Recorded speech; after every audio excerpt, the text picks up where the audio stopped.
You're listening to Heritage Radio Network.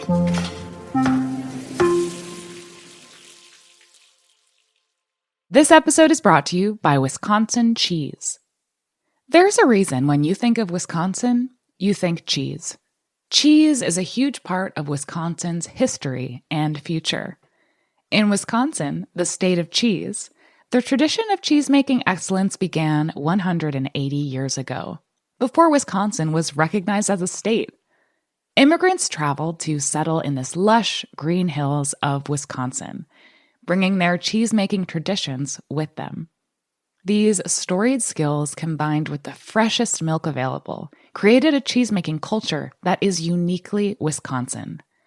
Wisconsin's 1,200 cheesemakers, many of whom are third and fourth generation, continue to pass on old world traditions while adopting modern innovations in cheese-making craftsmanship. Find your next favorite cheese at wisconsincheese.com.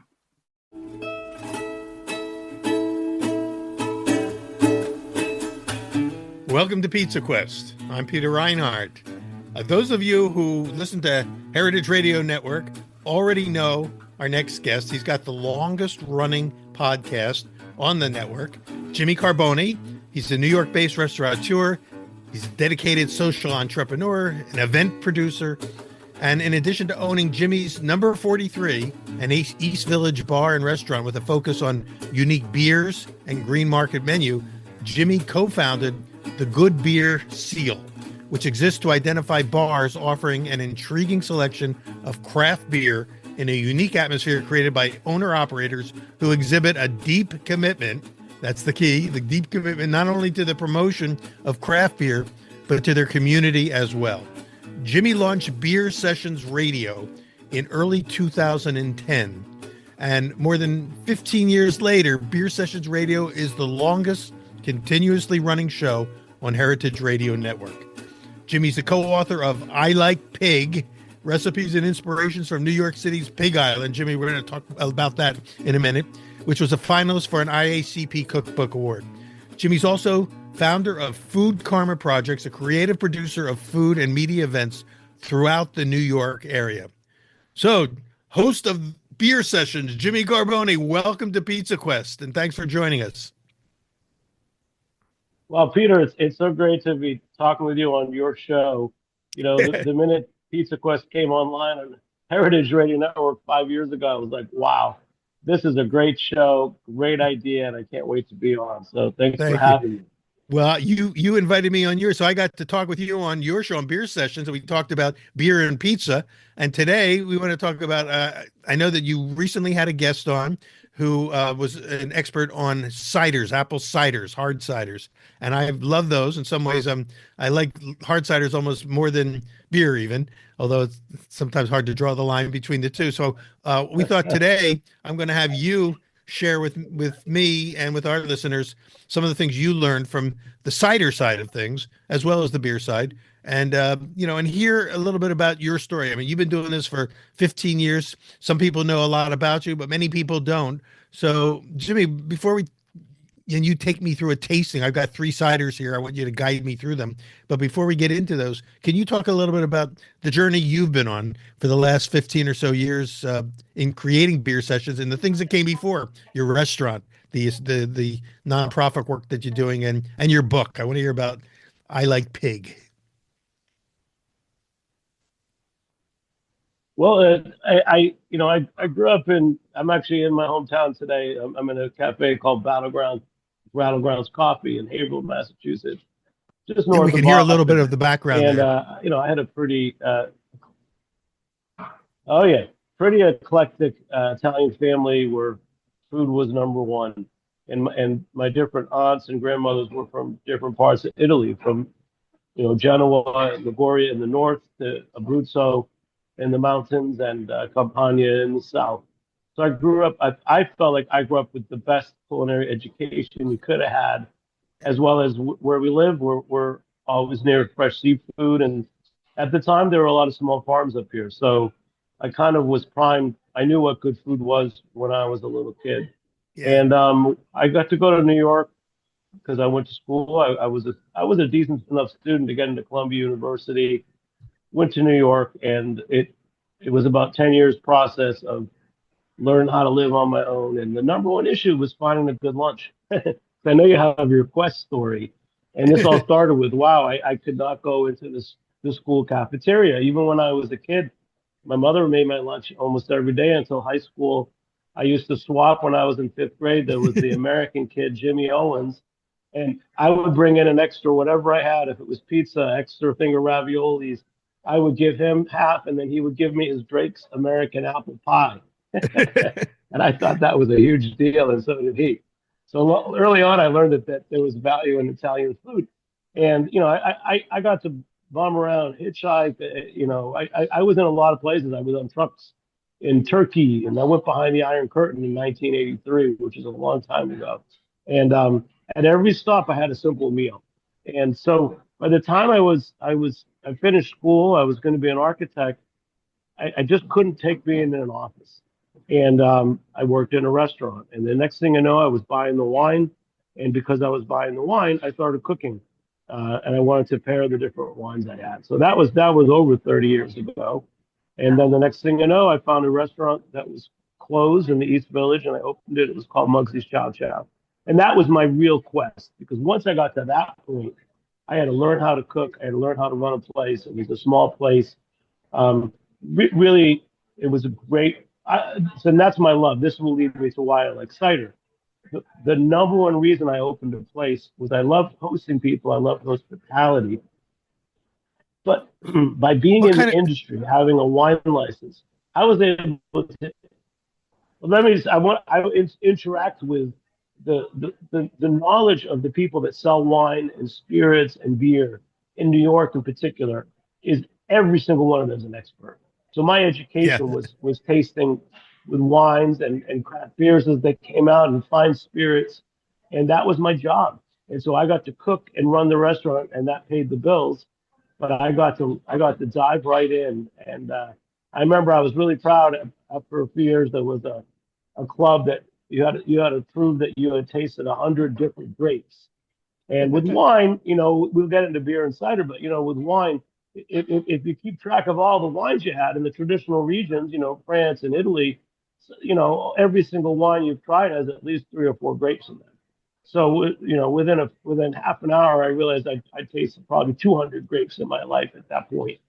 And that's really what kept me in the industry was working with these great suppliers and reps. So I love food, I love farms, I love chefs, but number one, I'm a drinks guy. And Yeah. But it's grown to before that you point where before you go on the drink I side, Jimmy, let me ask you something before you the Chow Chow Cafe or whatever. What did you call it? Your place? Mugsy's Chow Chow. Mugsy's Chow Chow. Yep. What kind of food did you serve there? It sounds like what you created was kind of like a salon for you to just hang out with cool people and fun people and learn from them.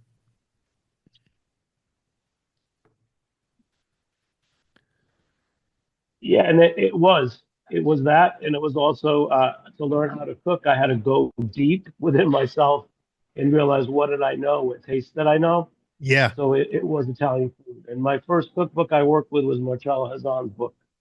And That, that was your but guide. mostly I was making very simple foods, but also the suppliers. It was like there was a really great fish distributor down the street, and every day I'd have four different fish, and I cooked fish, I cooked pasta, I made salads, and it was a great education for me.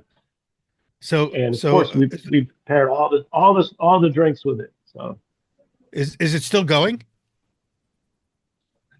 no, that was it was 11. That was 11, 12-year run, including we expanded. So I keep learning the whole business. It went from Yeah. a small restaurant. At one point, I expanded, put in a bar next door. At another point, I brought in my first really great chef, Sarah Jenkins, who you may know. She had a place called Porcena. Now she's up in Maine at Nina June. Um, she was the one who would come in and taste my food and just kind of scowl at me. And she showed me how to make really simple sauces and things. It's And funny she how was the many. first chef I worked with who she went to the green market like 5 days a week and hand wrote a menu, and that was in 2000 and 2001 to 2002. And that was a dream come true to work with a chef like that. And it really Yeah, it's informed me. I always knew that going to, farmers markets was better, but I'd never seen someone actually write a daily menu yeah, based and on that's when what they that got at that the market. that kind of farm to table approach was just coming in vogue then, so you were kind of on trend. But isn't it amazing how many terrific chefs have ended up back in Maine? Maine is the hot spot right now, the happening place, it seems like.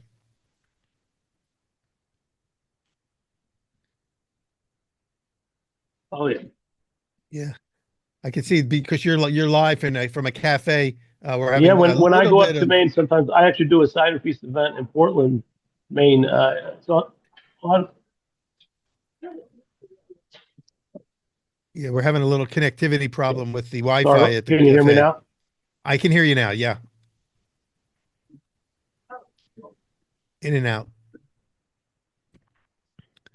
Okay.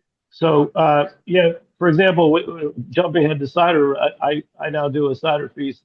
This will be my second year. We do it on Mother's Day in Portland, and Oh, it's a great experience up there. When I'm in Portland, there'll be someone that works in a bakery who somehow used to go to one of my restaurants and knew me from New York, or there's someone up there who's I knew from a brewery that there's so many New York City to Portland, Maine connections in the food yeah, and drinks industry. it really It's is. amazing. It's And better. I It's feel like better than Brooklyn. I can say that. it's the new Brooklyn. Brooklyn is now the reference point for anything that's new and Yeah. hot. You know. Um, so anyway, so you're learning as you're doing the restaurant, and then how did you get into doing a podcast? I mean, you've got the longest running podcast. You practically the podcast that Heritage Radio Network is built upon. Oh, that's great. Thanks for saying that. It's built on all the great guests that I had at the time. Uh, I had another place I opened in 2005. It was called Jimmy's Number 43. And that Oh was yeah, based in an, it had been a beer bar. It was connected to a couple legendary beer bars down the street from McSorley's Ale House. So you get the vibe. This was Beer Street, USA, right there. And so we were on the cutting edge of all the new breweries opening in America, with also a reverence for the classic European beers like Great Germans and Belgian beers. yeah, So what happened with Jimmy's was that we met other indie-owned, small beer bars that were doing the same thing. yeah, And one of my good buddies, Ray Dieter, I met him through a couple of tastings. He owned the DBA bar in Manhattan and in Brooklyn and in New Orleans. We talked about doing some joint promotions. And next thing you know, we created a group of beer bar owners called the Good Beer Seal. And about a year into that, I met Patrick Martins, the founder of Heritage Radio Network. I went on a couple of his shows, and then I said, listen, I want to do a beer show. I've got a great co-host, Ray Dieter, who's a legend, and he knew everyone from the industry, and it was a really great way to start something different. And one thing, I don't know, you're a pro. I mean, you've been doing media and writing books and teaching for a long time. When we started, and it was March of 2010, I'd never done anything like it. yeah. But my co-host was really charismatic, and we'd start with, "Hey, you're a homebrew enthusiast. Will you come on our show tonight?" And the next thing you know, whatever beer rep was going to be at Ray's place or my place that week would suddenly be our guest. And it was the glory days because we'd go to the studio at Roberta's Pizza way out in Bushwick where Yeah. most people hadn't really been yet. And we'd Before stay and have a before whole night. So it Bushwick was became the Bushwick. ultimate, beer industry networking experience. That's Yeah, right. but also, it was the kind of place talking about pizza where it was an old auto repair shop, and they basically built it around one. They got one of those giant classic wood-fired ovens from Italy. Well, they put it in and they built the walls around it. So it was just a few years ago they needed to replace the pizza oven. So what do they have to do? They closed for a day, knocked out one of the walls, took the old one out, brought the new one in, and rebuilt the wall because And that's that's where how they that's did where it the back then. original the original studios where you guys did your first broadcast and came from the little studio right next to the restaurant. Yeah, and so right up in Oh, again, Wi-Fi issues. yeah, right up through the pandemic. We were there almost 50 times a year for I don't know how many years then. Yeah, So it's it was a an great amazing experience. concept because of course Heritage Radio Network has hosts now dozens and dozens of great food related podcasts like yours and ours. We're honored to be part of that group, and it's great also to be able to kind of collaborate with some of the other hosts that I get to come on your show, you get to come on my show because there's a wealth of talent there, and we want we're going to be meeting up with some other hosts over time, and we've already done some with the cheese folks, and it's a great resource. So, but I think it's also kind of important that you've been running for 15 years. That's a long time. That's a long life for any show in any medium. So you must have over 700 or 800 episodes already in the can.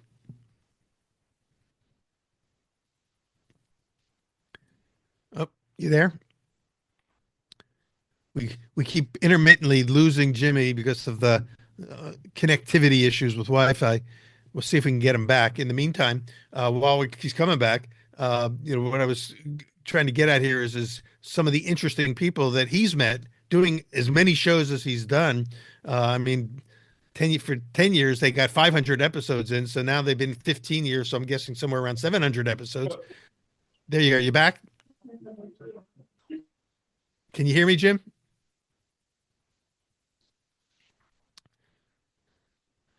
So while we're waiting for Jimmy to come back in, for those of you who follow us but have not yet discovered Beer Sessions Radio with host Jimmy Carbone, just go to the Heritage Radio Network.org website or just search it out, Heritage Radio Network, and then all the shows that are currently being produced are listed there, including Beer Sessions. You can go to the archives, see some of listen to some of their past episodes, as well as go to Pizza Quest on Heritage Radio, and you'll hear all the audio versions of our podcasts. Some of our podcasts are simulcast on a video version that we do through our website and through YouTube, but we always put out an audio version as well for people that are, kind of on a bike or jogging or in a car and just want to listen to the conversation.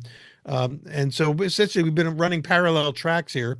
My quest for the perfect pizza is Pizza Quest, and Jimmy's quest for knowledge about all things beer and cider is Beer Sessions Radio. So, are you back, Jimmy?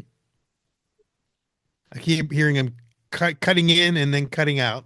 So we're going to keep working on it. In the meantime, I'll tell you what we had planned for today, and hopefully we'll get to it. And if not, we'll re-log in and we'll splice the two together.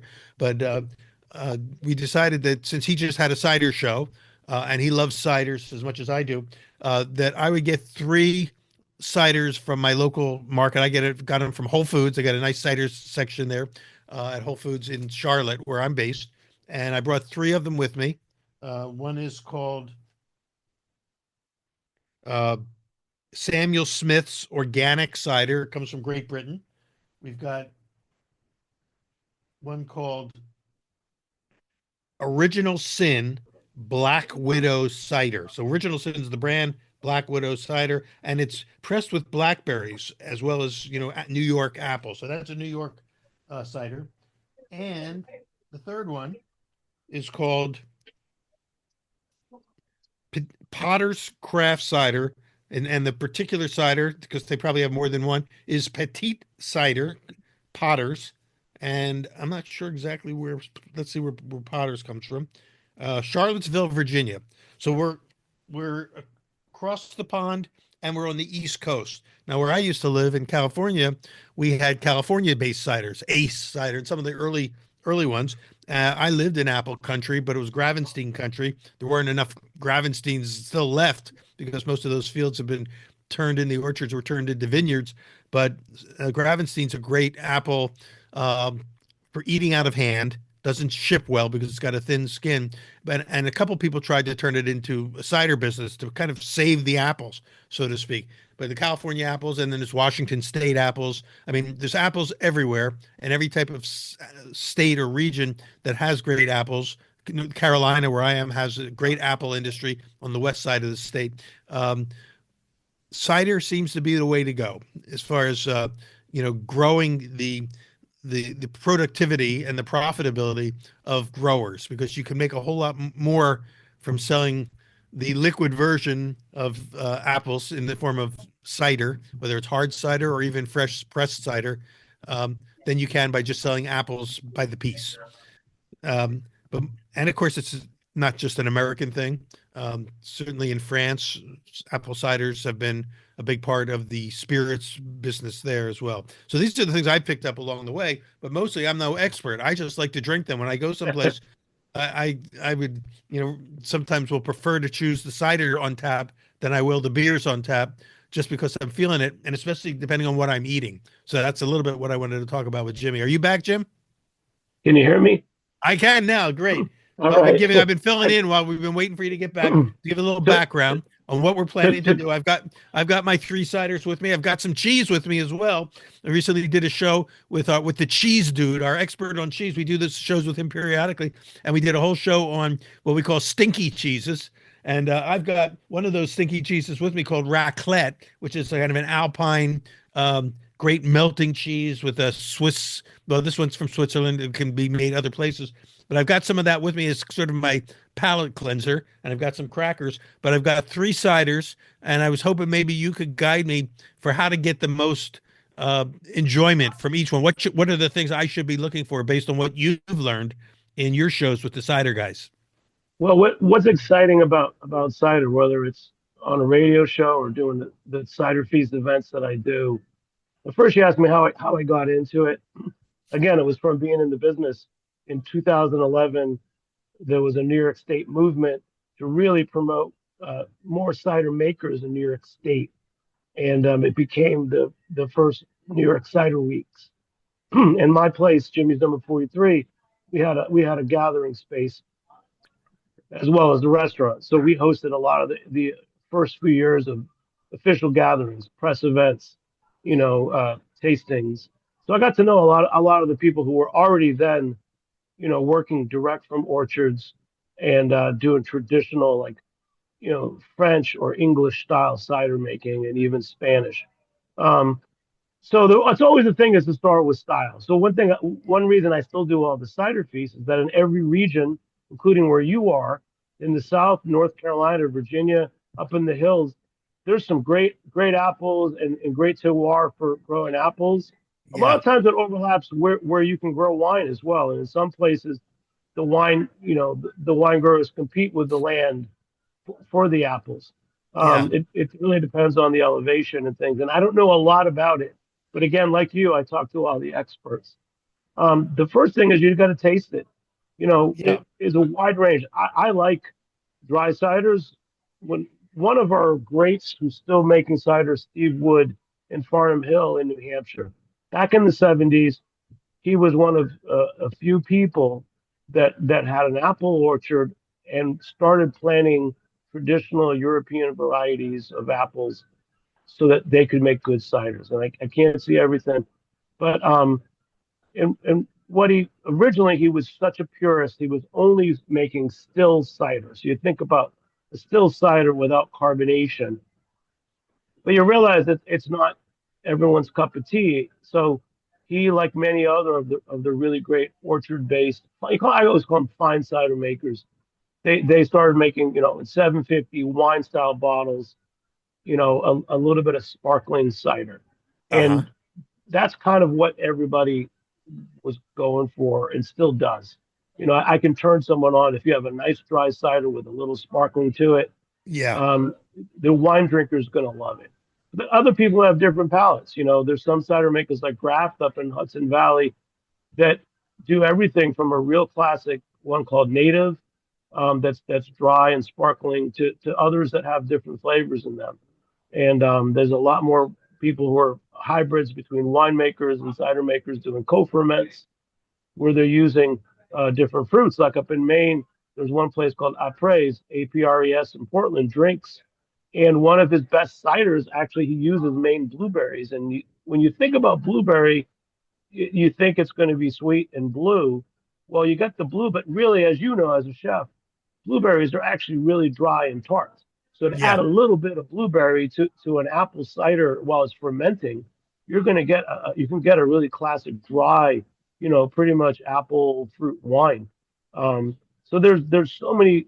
What's great about it is it's not just the apples like wine; it's the terroir, it's how you make it. So you got the Okay, Original Sin, great friend, Guide on Call, one of the pioneers of making cider with other people's apples and being a national brand since 2000. He used to come into bars in New York, and I used to criticize his label because he said it seemed too much like a strip joint. It used to have more of this like burlesque feel, but he's Yeah, he's stuck there's with a it. Black Widow spider on the can here Uh, and it's called Black yeah, Widow. That's the particular type. Uh, and so I don't know which is the more jolting Original Sin or so Black Widow spider. But they're you, going for you get it they're right edgy. with Eve and the apple, so he's edgy. But Well, he's listen, I he's in. I want to hold that one for last, if you don't mind, because that's the one of the three that I have that's infused with the little blackberry instead of blueberry, as you were describing. But I'd like to maybe start with one of the others. But I need a clarification from you. You used the term dry cider. What is the alternative to dry cider, and what do you mean by dry? Well, there's levels of dryness. So even it depends again who's making it. If you're working with an orchard-based cidery, they might have a sweet cider that is like maybe medium sweet. It's probably closer to champagne, where you've got you know extra dries, sec, Yeah, demi-sec. None of them should be cloyingly sweet. But you can have a range of sweetness, like some of the English, like Bulmers, some of the English and Irish ciders that are more mass produced, have a little bit of sweetness to them. It's partly residual sugar, but it's also mouthfeel. And sometimes those will do really great in the summer at a festival on ice. So there's nothing wrong with putting, let's say a more fruity, semi-sweet cider on ice. Um, that's fine. But so it's dryness the is really sweetness. up to the. I It's the think dryness sweetness. really comes down to the taster because if you Okay. go to some Spanish ciders, they some people might think they're acidic or really tart, but then there's ways to adding a carbonation or in the case of high pours, lifting it up and the aeration that you give to that cider when it hits the glass. Ah, Um, by aerating it, you're balancing out. You're creating some air molecules that balance it out. But you got to keep doing small glasses of high pours, or you catch it off a cask, and the cask shoots out. So if you can well, imagine it, you can taste it. And so and ciders really run the whole gamut, just like wine does, of just of so I guess of what I was trying range to of get at with the sweetness. sweetness, are you saying that it's really determined that whether it's a dry or a sweet cider is more determined by the apple choice, not by the addition of sugar or something else to it to make it sweeter? Well, and the fermentation. The other day we talked about pizza on Beer Sessions Radio, and you get it. It's the level of fermentation.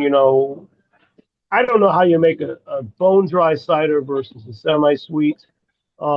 It's all in the fermentation. So It's kind of like winemaking. It's at the craft of the cider maker, the ciderer, to be able to determine those flavors by the yeah, choice of the type of fermentation. Do they yeah. And then use do how they add much yeast like beer makers do to ferment the apple again? juice? Some do it. There, and I will say this: the good ciders have nothing to do with beer. They're wine. They're fermented like you would wine. The best ciders should be naturally fermented, or there's a select wine, champagne or wine yeast that you're using. It really again depends on the maker. But, there's other. I mean, you'll see breweries that'll make a decent drinkable cider for their tap room. And I know one in Allagash Brewing in Portland makes a really good like tap room cider, which becomes a great alternative if you're not a beer drinker. And that's another role that cider can fill. If you have say a restaurant, I always go back to, you have a restaurant, you have a wine bar, Sure. you've got a couple taps. You could put on one cider line no matter what, and it's really up to you. Is do you want that to be a more popular style, or do you want to have an esoteric line? And once you have one line of cider, you might find, oh well, we're going to have on a cider more mainstream that's popular. Then we can also bring in, small batch local cider as well, rotating through. So I mean, I always think about the program you're going to do, Yeah. when you have a pub or a restaurant. Well, I'm holding up two ciders right now, and I talk about contrast. Now, I've never had either of them before. The one from England, the Samuel Smith, is clearly a sweeter cider. It tastes like it's almost like sparkling apple juice with a little bit of alcohol. Whereas this other one, and this is the one from Virginia, I believe. This one is called Potter's Craft Cider, Petite Cider. It's lighter in color, definitely dry. I mean, my mouth is puckering from the dryness of this. I can almost feel like I've eaten a tart apple, and my mouth is starting to pucker up. And it's huge contrast between the two, both equally delicious, wonderful flavors, but a totally different experience. Yeah, no. Well, let's talk about the Sam Smith first, because they they're a great producer of beer, and they also make cider. And you're right, that's kind of like the more of the mainstream pub kind of cider that you're drinking from Sam Smith. It's meant to be an alternative to beer. It's well made. It's got that little fruitiness, kind of a semi-sweet. Again, Yeah. you could have it also on the rocks in the summer. It would be great like that. And It's that's a it's great one that you intro can cider. easily drink too much of this. It's sweet and it's going to make you Yeah, drunk, because it, yeah, it it and that's goes usually down it like goes down like soda pop. yeah, and maybe you're a student. If you're a student in England, you might drink that. And over here, you're 21 plus. So you could still be a student. That's right. That that When I that would be when an I was in intro when I was a cider. kid and I spent a summer in England, I hadn't really even I was like 17 years old. Hadn't even had a beer before I went there.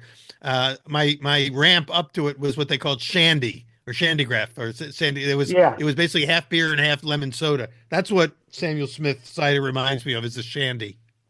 yeah. That's exactly what it is. I can call it an intro cider. It's like if you were going to put it on a list at like again a restaurant wine bar, you could definitely have that cider on. You know, it, it would be it would be a great way for people to taste it first. But I want to talk about the other one from Virginia.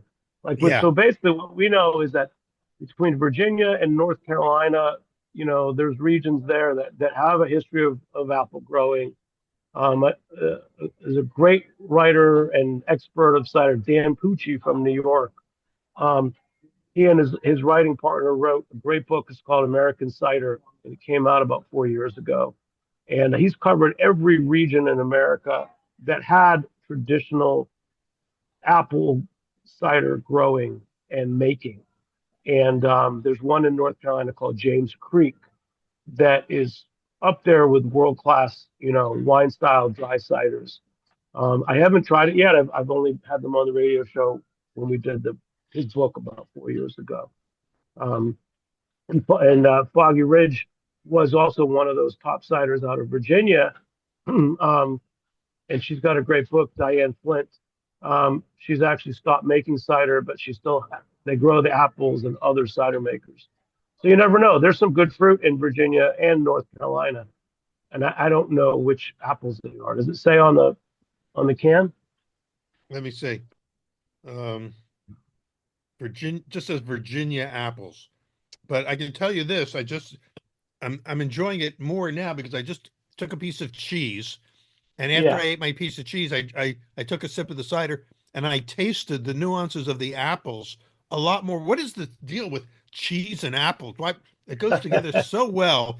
It's like it. synergy. It's the real food I, synergy. It I makes everything I'll taste tell better. you, when you're into a really good dry cider, it sounds like that's what you're drinking. It's right up there with the craze for natural wine. You've got some funkiness, you've got a dryness, and sometimes you need that food pairing to balance it. Yeah. And that's really kind of, you walk about my quest, the food and drink in hand that go together. I want to drink something that tastes better with my food and vice versa, which also leads to a simplicity. If you've got this simple, you know, dry, you might call it tart. How did you describe the taste of the cider again before you tried the cheese? like it was like eating a really a tart apple, where this where your inside of your mouth puckers up, and you feel like your lips curling. And then now with the cheese, how does it taste? With the cheese, it cuts right past all of that, and it goes right to there's like the essence of apple that's coming through, but it's not like hitting you over the head apple like the English cider, but it's like this very delicate kind of finish, an apple finish that's very, very pleasant. Yeah, and with that Samsonite cider, you probably don't need to eat with it. You can just drink it. It's funny. Exactly. You talk about how fat, like fat balances what's in your mouth and what you're Yeah. drinking. When I was a kid, my dad used to always dunk. He had coffee and he would dunk his buttered toast in it. And I think as I got older, I started doing something. And I was recently talking to someone who says he actually puts a piece of butter in his coffee. Yeah, I hear that's becoming kind of a thing now. Yeah. And Yeah, and I never knew why, but that now it starts to make sense as we talk about it this way. yeah. Somehow the fat, but balances out the butter, the bitterness. Um, it's amazing. I mean, that's food science. I know you know more about it than I Well, do. Um, like you said, food pairing is so, when we eat, we want to be able to enjoy our food, and not just rush through it and get the sort of the first hit, but the depth of what's in there, or as we teach our bread making students, to evoke the full potential of flavor that's trapped in those ingredients. And sometimes the right combination of things brings out nuances and flavors that you don't get if you just eat it by itself. And I think yeah. that's why people love to drink wine and have beer with their food. Before we run out of time, though, I want to get into this original sin.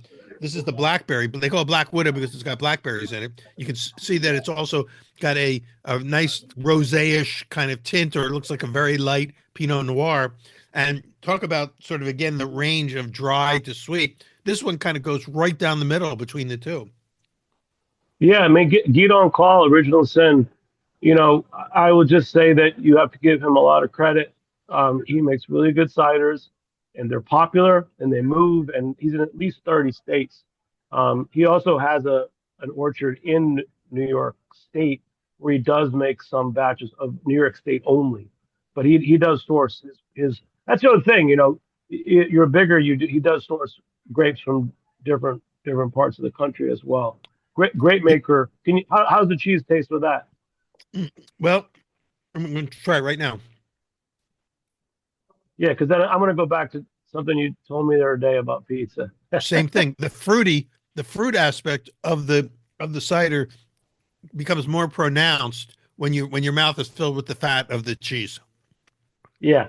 So the other day when you were on my show, Beer Sessions Radio, you said, when you're first going into a place to try that pizza, you always try the margarita because it just as a basic, and then you tell that story. But I'm going to tell you now how I spin that to cider. Why I love cider. Your experience with that dry cider from Virginia Yeah. and the way it transformed by eating that cheese. For me, you've just reached the penultimate of food and drink pairing. There's no better than that. And I don't need to go ahead and try it with three different cheeses. You've already found it, and that's my simple quest in life. Why I was looking for the good lunch.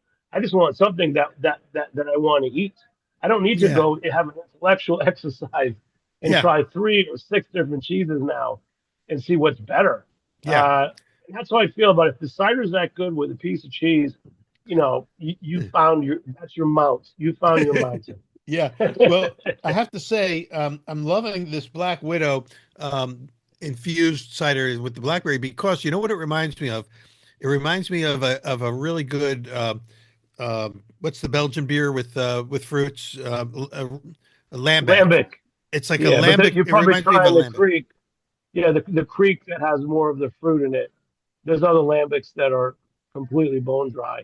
Yeah, yeah, which but the are lambics great. that my ramp up to lambics, my beginners lambics were always more fruity, and Yeah, and it works. Again, the combination of the fruit and the sourdough fermentation and everything else. But that's what this reminds me of, because it has the effervescence, it has the fruit, and it has a little bit of kick at the end, and it's medium dry. I'd say if I had to rate these based on the little bit that I've learned today from you, I would put that in the middle between the two extremes of these three ciders. yeah. Well, So if you that's want kind to, of cool. shout out the lambics. I know Lindemans again. It's also the same importer as Sam Smith. That's the intro lambics, and that you might have had the Lindemans Creek. They have Lindemans Framboise, which is raspberry. Yeah, Again, back when I opened Jimmy's number 43, the Lindemans would fly out because it was the fruited sours. Again, you can't just all these things we talk about, good pizza and fermentation. All these things take time. yeah, A lot of craft brewers in America, there's ways to make a quick sour the same way that there's ways to knock out a cider. But to do it right, you have to take time, and it starts with yeah, good fruit. yeah, And the technique, a lot of times, it's there's got to be sanitation, but you know, you're not making a factory product. And when you do, you have to change the recipe.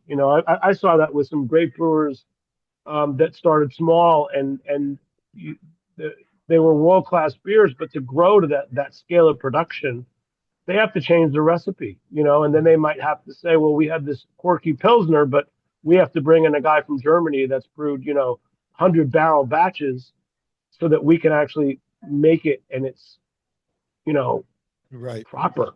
You can't just take a small batch recipe, and this. You can't scale up your small batch recipe. Uh, you have to actually start with a big recipe, and tweak it. Yeah, yeah. I don't know if you feel that way in baking. I know you said you grew your bakery in the early days, but it must have been the same, right? I mean, you couldn't just take your homemade bread and make more of it. Well, obviously when you're working in larger amounts, you have to control the fermentation much more closely and everything else. And I think it's true with, beer and bread are just so similar that we always say beer is just liquid bread and bread is solid beer. And I think you could say that about the ciders. In fact, let me sort of like tie this all together with one quick anecdote. Um, a few years ago, I was enamored with cherry ciders. There were some cherry ciders coming out. I was living in Yep. California at the time, so we're talking about 25 years ago. And I also was making sourdough bread a lot. Well, sometimes if you let your sourdough starter sit in the refrigerator for like a week or so, it starts to separate, and the alcohol that's in that sourdough starter rises to the top, and it creates this grayish liquid that we call hooch.